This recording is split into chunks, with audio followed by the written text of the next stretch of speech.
combining Knox and Monmouth. It makes us bigger, makes it more fun to have more people. We can open up more opportunities of literature. So it's really, really a neat thing for us to do this, and thank you for supporting us.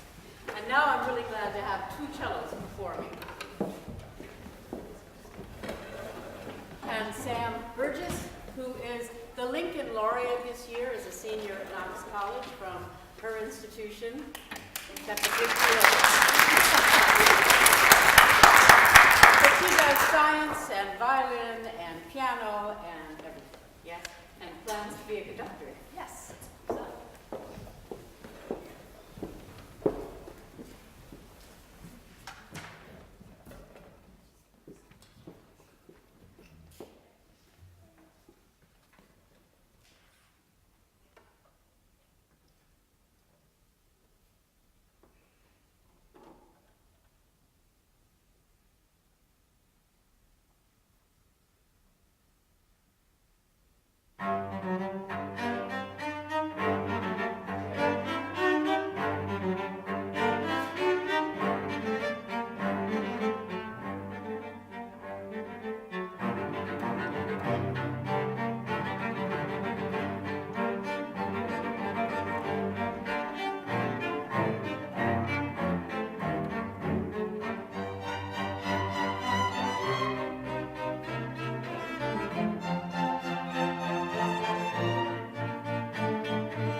pieces. These are actually two pieces, and we're only doing the first one, Wounded Heart. And since Romantic music is very often connected to poetry, a Norwegian poet called Vidya wrote a poem about life is so difficult, so painful, it wounds us, but there's calm and there's serenity and peace at the end. And our bass player, Beatrice, okay, says that when she came, we actually played this piece when she was a freshman, her fall year, and she loves this piece, and she's so glad I decided to do it again. So pay attention to the bass.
You're a wonderful audience. Mozart wrote this symphony just before he left Salzburg. As you know, the picturesque, beautiful town that if you ever go to Austria, you'll all want to visit, and they make a big deal about Mozart, as they should. But he said, and I don't take this personally, he said that the audience in Salzburg was like playing to tables and chairs. He was not happy. So when he went to Vienna the very next year, this was one of the first pieces that was performed in Vienna. And although a classical orchestra is a small orchestra, this is a little small. We're missing key wind players, but he had when this was first performed in Vienna, he had 6 bassoons, 5 oboes, 8 basses, 8 cellos, and 45 violins. It was a huge orchestra, and it was a huge success, and he was so glad to start his tenure in Vienna, where he would spend the 10 incredible years of his life. So he was 24 when he wrote this piece. It's a wonderful piece, and it is just before that transition into a new world for him. It's the last movement of this symphony, and it's really a dance. It's like a tarantella. It's very exciting, and there's lots of contrast. There's always a little operatic moments in a fast movement by Mozart, but it's not easy to play because we really have to be together and articulate well. So also I wanted to say I'm so grateful to have our 2 wind players that we have, Brandon Olette and Megan Glenn, that add the color that we need, and I'm grateful to them.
are 3 movements to this piece, and I forgot to put them on the program. And they are all based on English folk tune. Now, the next movement is an intermezzo. It's a beautiful movement, and it's going to feature Holly Rayner on the violin solos. And that will be followed by another jig that has a surprise tune that you will all recognize.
think you'll all recognize this piece, and we're very appreciative to having 3 members of the Monmouth Winds, the percussion players, join us.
Twins for their concert. And thank you for being here, Stacy, with your new baby. That's all I have to say. Representing the Monmouth Twins. There's lots of concerts. Thursday night, you can announce your concert. Yeah, Thursday night, November 15th, the Chorale is doing a fundraiser benefit concert for our spring tour. We're doing a Broadway and film concert featuring solos and duets and ensembles from Broadway shows that have been made into films. It's going to be fun. So, a busy week of music. Thank you so much.